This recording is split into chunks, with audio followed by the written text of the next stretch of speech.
नमस्कार, मैं सुनीता छाबड़ा। जो आज मैं आपको बताने जा रही हूँ वो किसी भी न्यूज़ चैनल में आपने अभी तक नहीं देखा होगा। ग्रहों की जो चाल है वो क्या बताती है कि रशिया, अमेरिका और चाइना के बीच में जो खेल खेला जा रहा है उसका अगला मोड़ जो है सबको हैरान कर दे। इंडिया के लिए भी इसमें एक छुपा हुआ मौका दिखाई देता है। वीडियो को अंत तक देखिएगा क्योंकि बहुत सारी चीज़ें मैं आपको ग्रहों के अनुसार बताऊंगी जो आपको सोच में डाल देगी। पिछले कुछ महीनों में आपने देखा होगा इस पूरी दुनिया में बहुत कुछ बदला है। आपने देखा होगा ट्रेड टैरिफ्स हैं, रिस्ट्रिक्शंस हैं, एक्सपोर्ट्स पे।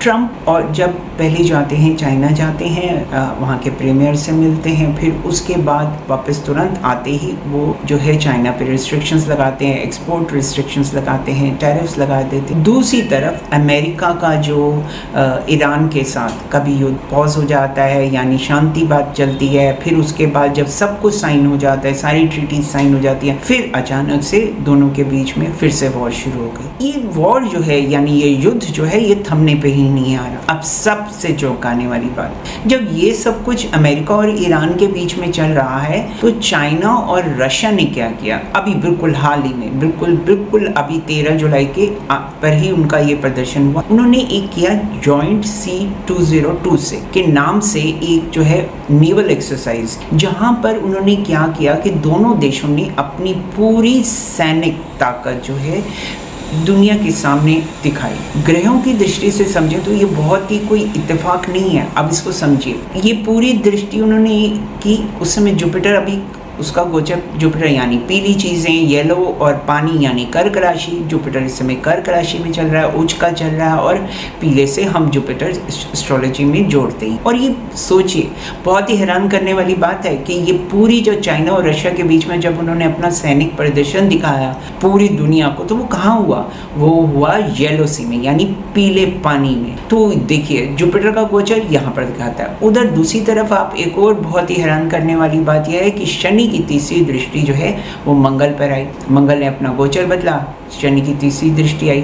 जो युद्ध विराम अमेरिका और ईरान के बीच में शांति बिल्कुल बातचीत हुई, युद्ध विराम आ गया, वो अचानक फिर से युद्ध फिर से शुरू हो गया। शनि की तीसरी दृष्टि बहुत ही खराब मानी जाती है। यही वजह है कि जो समझौते की कोशिशें भी जो है हो रही हैं वो भी बार बार अटक रही। और अब राहु को देखें तो वो तो क्या है, वो तो हर चीज जो है अचानक दे देता है। कल कुछ हो रहा है, अचानक स्थिति बदल जाती है। और राहु का गोचर जो है वो बताता है कि डिप्लोमैटिक टॉक्स यानी जो दो देशों के बीच है वो बिल्कुल सरप्राइजेस लेकर ही आती रहती है। इसलिए कभी तनाव बढ़ता है, कभी शांति की बात होती है, अचानक समझौता होता, फिर उसको झटका लग जाता और फिर वहीं की वहीं जहां पहले स्थिति शुरू हुई थी और पूरा देश जो है एक टक लगाए अमेरिका और ईरान के बीच में देखता है, क्योंकि ये तो सारा पेट्रोल का मामला है। अब पेट्रोल के ऊपर इधर चाइना और रशिया, इधर अमेरिका और ईरान, तो इसके बीच में अगर आप देखें तो पूरी दुनिया का पावर बैलेंस होता है ना, जो ताकत होती है वो तो बैलेंस ही जो है, पूरी जो एक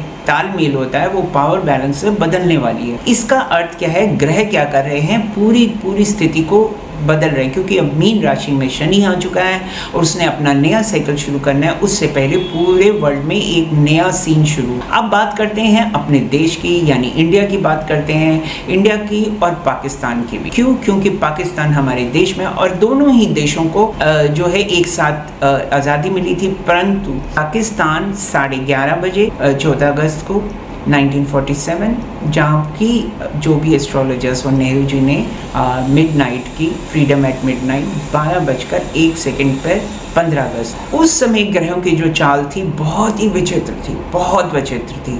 क्यों? उस समय तीसरे घर में इंडिया की जो हॉरोस्कोप चार्ट है उसमें बहुत सारे ग्रह थे और वो थी कर्क राशि। जी हाँ, कर्क राशि, वही कर्क राशि जहाँ आजकल अभी एज ऑफ नाउ गुरु का जुपिटर का गोचर चल रहा है। अब ये क्या बात करता है, एक तरफ तो हो गया अमेरिका के साथ इंडिया का ट्रेड के साथ टेंशन होना, उधर आप देख रहे हैं प्रधानमंत्री देश जा रहे हैं, देश के साथ ट्रीटी साइन करें, कभी वो नॉर्वे के साथ, कभी ऑस्ट्रेलिया, न्यूजीलैंड, यानी थर्ड हाउस बहुत एक्टिव है। हम अपने साथ अमेरिका के अलावा दूसरे देशों के साथ भी बहुत कुछ साइन कर रहे हैं, एग्रीमेंट्स कर रहे हैं, ट्रेड ट्रीटीज। ये क्यों हो रहा है? गुरु का गोचर तीसरे घर में ट्रेड ट्रीटीज की ही बात करता है कि हमको अपनी दूसरे ऑल्टरनेटिव्स ढूंढ रहे हैं अपने देश के लिए, और प्रधानमंत्री पूरे देश के बिहाफ पर देश के लिए ऑल्टरनेटिव। ये इत्तेफाक नहीं होता, देश की राजा का भी उसी तरफ रुख होता है जब ग्रहों का रुख उस तरफ होता है।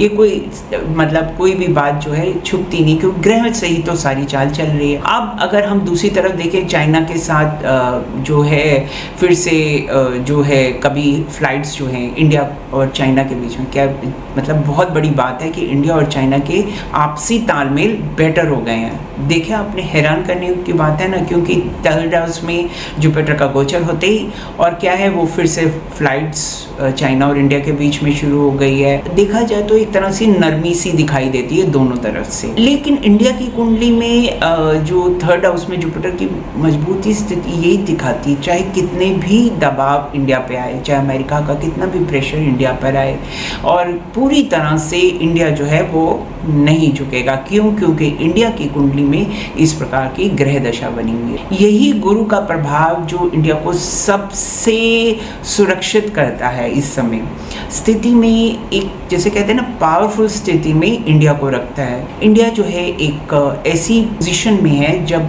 ग्रहों के हिसाब से कि कितनी भी उसके ऊपर रिस्ट्रिक्शंस लगाएं, टैरिफ लगाएं, लेकिन इंडिया की इकोनॉमी जो है वो बिल्कुल ऐसे कहते हैं ना खराब नहीं हुई, क्रम्बल नहीं की। यही ग्रह हैं जो हमारी इंडिया को की मजबूती बनाए रखे। मेरी अनुमान है कि अगले जो महीनों में दुनिया की राजनीति में और भी बड़े बदलाव आएंगे, बहुत से बदलाव देखने को मिलेंगे और इनका असर सीधा आपके जीवन पर भी पड़ेगा। अगर आप जानना चाहते हैं कि इन बदलते हालातों में क्यों रशिया चाइना जो है एक साथ मिलकर सीक्रेट दोस्ती कर रहे हैं, क्या अमेरिका को एक साथ जो दोस्ती करके तबाह करने की सोच रहे हैं, जो इस तरीके से मिलिट्री प्रदर्शन कर रहे हैं, ऐसा कुछ है?